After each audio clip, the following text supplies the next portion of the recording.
చూడండి, బెండకాయ, దోసకాయ, ఉల్లిపాయ, పచ్చిమిరపకాయ అన్నీ వేసి నేను ఈరోజు పులుసు మాదిరిగా పెడుతున్నాను. చాలా చాలా బాగుంటుంది.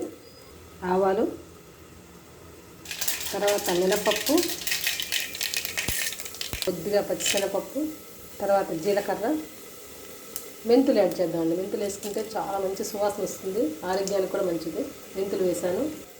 సగం ఎక్కువ పెట్టుకుంటే పోపు గింజలు కరివేపాకు కూడా వేసానండి. కొంచెం ఇంగు కూడా యాడ్ చేద్దాం.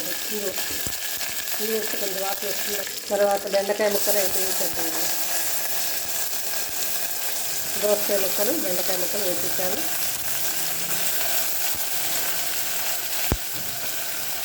తర్వాత పచ్చి యాడ్ చేస్తున్నానండి. చాలా చాలా బాగుంటుంది. బెండకాయ, దోసకాయ కలుపుకొని పులుసు పెట్టుకుంటే చాలా బాగుంటుందండి. చింతపండు కూడా నానబెట్టుకున్నాను ఆల్రెడీ, చూసాను కదా. చింతపండు నానుతుందండి. ఆ పులుసు రసం దాంట్లో పోసి ముక్కలు వేగుతున్నాయి. చింతపండు రసం పోసేస్తున్నామండి. పులుసు చూస్తారు కదా. మనం చింతపండు ఎంత తీసుకున్నామో అంత క్వాంటిటీతో ఉప్పు వేసుకోవాలండి. తర్వాత కారం కూడా వేద్దాం. చూడండి, కారం కూడా యాడ్ చేస్తున్నాను. ఇంట్రెస్ట్గా కూరలు చేసుకున్నప్పుడు వాటి రుచి వేరే ఉంటుందండి. చాలా చాలా టేస్ట్గా ఉంటాయి. పులుసు అనేటికి పులుపు, కారం, ఉప్పు ఉంటుంది కాబట్టి మనం షుగర్ కానీ బెల్లం కానీ యాడ్ చేసుకోవచ్చు. టేస్ట్ బాగుంటుందండి. ఒకసారి కానీ బెల్లం వేసుకుంటే పులుసు ఉడికిన తర్వాత చాలా కమ్మటి వాసన వస్తుంది. చాలా బాగుంటుంది.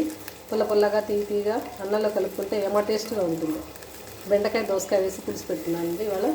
దీన్ని దప్పడం కూడా అంటారు. చూడండి, చక్కగా పొంగు వచ్చేస్తుంది. ముక్కలు అవి కూడా ఉడుకుతున్నాయి.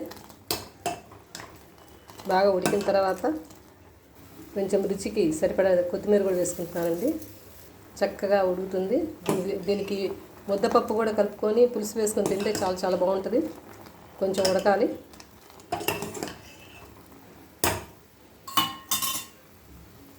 చూడండి, ఉడికిపోయింది. దించేస్తున్నాను. చూసారు కదా, చక్కటి బెండకాయ, దోసకాయ పులుసు.